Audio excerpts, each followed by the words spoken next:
Let's go to the Middle East. More hostages are being released, including today, including that precious 4-year-old American girl. How do you grade President Biden's performance when it comes to the Israel-Hamas conflict?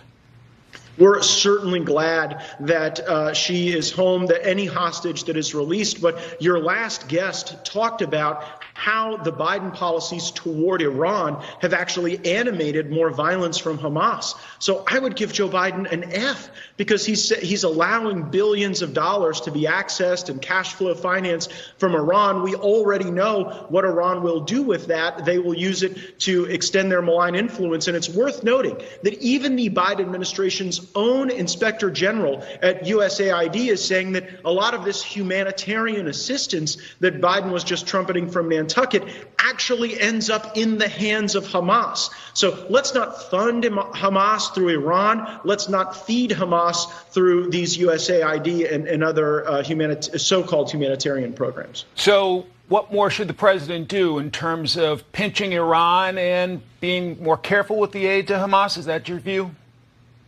Well, I don't know that we have a situation in Gaza where we can send aid that isn't controlled by Hamas. In a lot of ways, it's very similar to what we dealt with in Somalia in the 90s, where we wanted to ensure that people had food and medicine, but providing that provision was often scooped up by warlords. So I think the best thing to happen, frankly, for the people of Gaza, for the people of Israel and throughout the Middle East, is to see Hamas entirely defeated, allow the folks in Gaza to have some semblance of peace without being terrorized by Hamas, and that'll likely lead to safer conditions than we've seen. And if we continue with this hostage trading diplomacy, as glad as we are to see those hostages home, I worry that that sets up a new paradigm where more hostages might be taken to buy time for more military operations that could actually lead to more death and destruction. So it's very perilous right now.